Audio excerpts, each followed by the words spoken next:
ఈ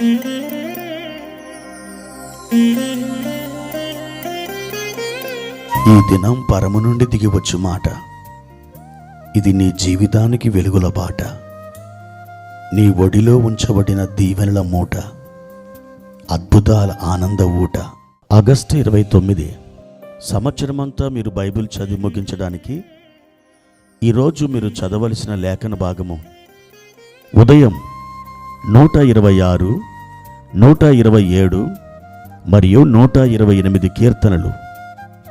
సాయంత్రం 1 కొరింథీ పత్రిక 10వ అధ్యాయము 20 నుండి 33వ వచనం వరకు. ప్రియమైన దేవుని బిడ్డలారా, ఈ ఉదయకాల సమయంలో ప్రభు మిమ్మల్ని బలపరచునుగాక. ప్రొద్దున్నే నిద్ర నుండి లేచి మీరు ఆయా పనులు ప్రారంభించడానికి ఆయత్తపడుతున్నారు కదూ. ఈ రోజున ఎన్నెన్నో కార్యక్రమాలు, ఎన్నెన్నో పనులు, ఎక్కడికెక్కడికో ప్రయాణాలు మీరు చేయవలసినదేమో.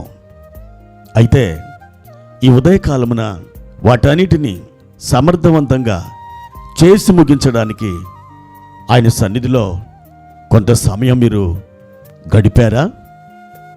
ప్రార్థనలో మీ యొక్క మనవులను దేవునికి తెలియచేశారా? అలాగే దేవుని వాక్యముల నుండి ఆయన యొక్క చిత్తాన్ని మీరు కనుగొనడానికి ఆయన వాక్యాన్ని చదివి ధ్యానం చేశారా? ఈ రెండు మీ జీవితంలో ఎప్పుడైతే సంతృప్తికరంగా ఉంటాయో, గగనతలములో ఎగిరే పక్షిరాజు తన 2 రెక్కలతో ఆ గాలిని తన వాటముగా మార్చుకొని చాలా సంతోషభరితంగా ఎగిరినట్లుగా మీరు ఆత్మలో అంతకంతకు ఎదిగి పైకెగరగలరు. ఈ ఉదయం మీరు అట్టి అద్భుతమైన ఆధ్యాత్మిక వ్యాయామం చేయాలని నేను మిమ్మల్ని ప్రోత్సహిస్తున్నాను. నా ప్రియమైన దేవుని బిడ్డలారా, పరిశుద్ధ గ్రంథంలో నుండి ఒక మాట మనం చదువుకుందాం. రోమాపత్రిక 10వ అధ్యాయము 9వ వచనం. అదేమనగా, యేసు ప్రభు అని నీ నోటితో ఒప్పుకొని దేవుడు మృతులలో నుండి ఆయనను లేపెనని నీ హృదయమందు విశ్వసించిన ఎడల నీవు రక్షింపబడుదువు. మనం రక్షించబడ్డానికి పరిశుద్ధాత్మ దేవుడు పౌలు గారి ద్వారా ఒక చక్కని మాట రాయిస్తున్నాడు. యేసుని ప్రభు అని మనం నోటితో ఒప్పుకొని మన హృదయములో ఆయన మృతులలో నుండి లేపబడ్డాడని విశ్వసించినప్పుడు మనం ఒక అద్భుతమైనటువంటి కార్యాన్ని పొందుకుంటామట. ఏమిటి అద్భుతమైన కార్యం? రక్షణ. అవును దేవుని బిడ్డలారా, రక్షించబడ్డానికి నోటితో ఒప్పుకోవాలి, హృదయంలో విశ్వసించాలి. ఇదే ఫార్ములాని అనుసరించి మనం ఆలోచన చేస్తే మీ జీవితంలో దేవుని బిడ్డలారా, దేనినైతే విశ్వసిస్తారో దానిని మీ నోటితో పలకాలి, మీ నోటితో ఒప్పుకోవాలి. అనేక మారులు మనం వ్యతిరేకమైనటువంటి మాటలు పలుకుతూ ఉంటాం.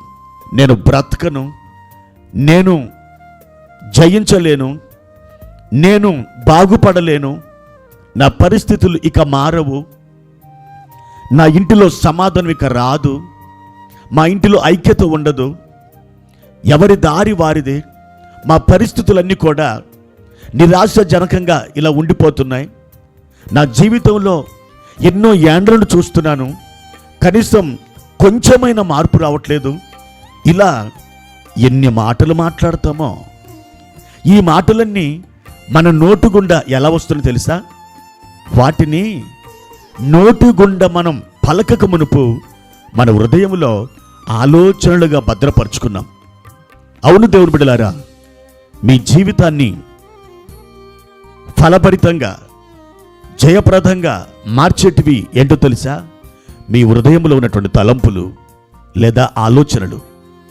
మీరు ఎలాంటి ఆలోచనలు, ఎలాంటి తలంపులు కలిగి ఉంటారో మీ నోటి ద్వారా అదే పదాలు వెలువడుతూ ఉంటాయి.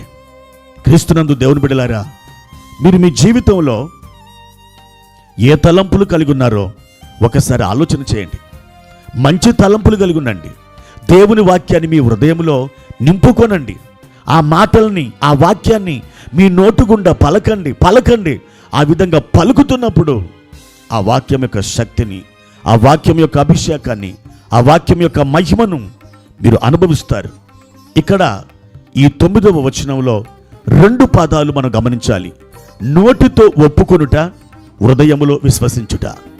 ఏది విశ్వసిస్తావో నోటితో అదే పలుకుతావు.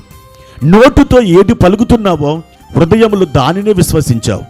అవును, నీవు విశ్వసించున్నది ఏదో అది నోటితో పలుకు.